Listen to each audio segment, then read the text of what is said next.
UCI Center, they help us Afghan cyclists to come here, and they help us in a very bad situation. I'm really thankful of UCI because they help us. Right now we have all the right that we lost in Afghanistan.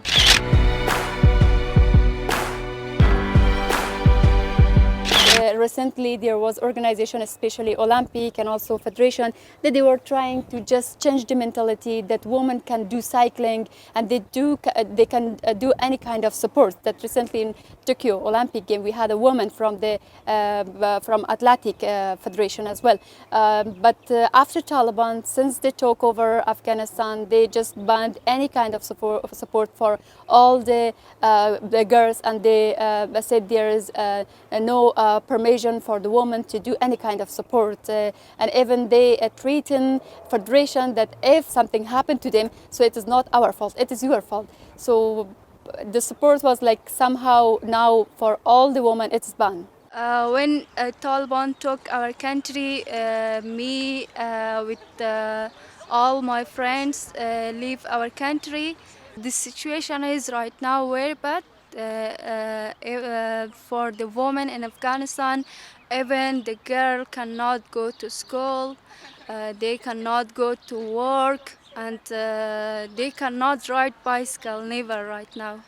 When we received some calls, when the Taliban took over Kabul and the country, of course, cycling was growing really and booming in this country, and more specifically women's cycling.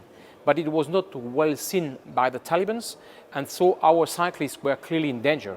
So with some partners, we have been working very hard to bring them outside of the country. Of course, we still have a lot of them in the country, but at least 182 people have been able to go outside. Most of them are cyclists, and most of them are women cyclists. Before the 30th of August or 27th of August, the first 12 days, I would say, the different armies, French, US, British, they were on site. So we used them maybe to bring some of them outside. There was 17 people, also the General Secretary of the National Olympic Committee, also the president, the only female as president of National Federation, it was in badminton, so we also brought her outside. Cyclists also, of course. So this was with the help more specifically of the French government. But after the end of August, then everybody, all the armies disappeared, and then we had to find another way.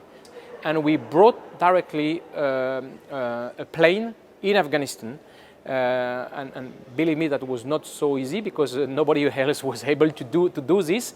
And then in this second evacuation, we brought 125 people outside through another country. The border was closed, but with the discussions at the highest level of with the chief of the state, we received the agreement to make a stop and go for 3 days.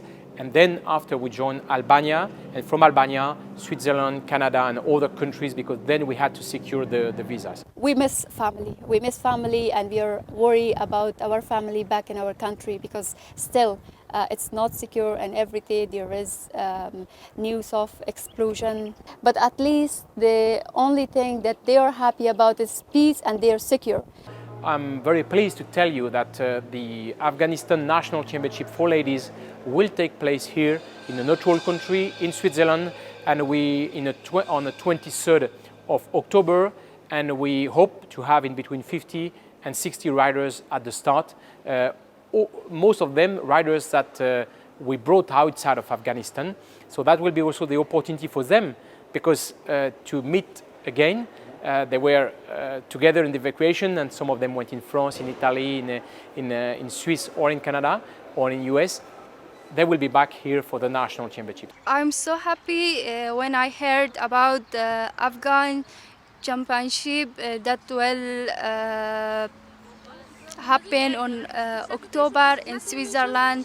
I want to improve my skills in cycling, and I want to one of the participate in the future competition in the world.